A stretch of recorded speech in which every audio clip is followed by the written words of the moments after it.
நீங்க தொட்டது எல்லாமே உங்களுக்கு சக்சஸ் ஆகும். மக்களுடைய சப்போர்ட்டும் கட்சி தலைமையிடமும் உங்களை பாராட்டக்கூடிய அமைப்புகள் இருக்கு. மக்களிடையே நீங்க நல்ல பிரபலியமான யோகங்கள் இருக்கு. எந்த விஷயங்கள் இருந்தாலும் சரி மீடியால உங்களுக்கும் ஒரு ஃப்ரேம் செட் பண்ணிக்க முடியும். நீங்க பேசக்கூடிய விஷயங்கள் செய்யக்கூடிய விஷயங்கள் எல்லாத்தையுமே நீங்க உங்களுக்குன்னு ஒரு தனி அமைப்பு ஐடி விங்க வச்சு செயல்பட்டீங்க அப்படின்னா உங்களுக்குன்னு ஒரு விஷயத்தை செட் பண்ணிக்கிட்டீங்க அப்படின்னா மிகப்பெரிய லெவலில் அது உங்களுக்கு சக்சஸை கொடுக்கும். வெற்றி வாய்ப்பு கையிலேயே வரும். இந்த ரிஷபராசியில் இருக்கக்கூடிய அரசியல்வாதிகளுக்கு கட்டாயம் ஒரு நல்ல பதவி கிடைக்கிறதுக்கு அமைப்புகள் இருக்கு.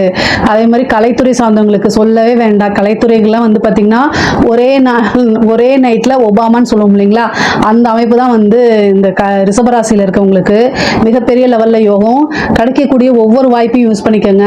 உங்களுக்குன்னு ஒரு பெரிய இது, அதே மாதிரி மக்கள் கிட்ட அங்கீகாரம் கிடைக்கும்.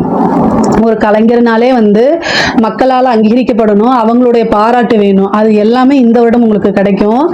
இப்போ உங்களுடைய ஒரு சின்ன வீடியோ கூட மிகப்பெரிய லெவலில் வைரல் ஆகி அது மூலிமா நீங்கள் ஃபேமஸ் ஆகுறது, அது மூலிமா உங்களுக்கு நிறைய புது புது வாய்ப்புகள் தேடி வருது. வெளிநாடுகளுக்கு சென்று உங்களுடைய கலைத்துறை விஷயங்கள்லாம் பேசுறது, பாடுறது, டான்ஸ் ஆடுறது, இந்த மாதிரி அதே மாதிரி அவார்ட் கிடைக்கிறது, காசு பணம் சம்பாதிக்கிறது, இந்த மாதிரி விஷயங்கள்லாம் நடக்கும். பொதுவாகவே ரொம்ப ரொம்ப நல்லா இருக்கு. அந்த ரிஷப ராசியை பொறுத்த வரைக்கும் இந்த வாகனங்களில் போகும்போது ரொம்ப கவனமாக இருங்க. மருத்துவ செலவு இருக்குது. இதை மட்டும் நீங்கள் ரொம்ப ரொம்ப கவனமாக இருந்துட்டீங்கனாலே இந்த 2026ஆம் ஆண்டு உங்களுக்கு மிக மிக அற்புதமாக இருக்குது. இதில் ஏதாவது சந்தேகங்கள் இருக்குது அப்படின்னா கமெண்ட்ஸில் கேளுங்க. கட்டாயம் நான் ஆன்சர் பண்ணுறேன்.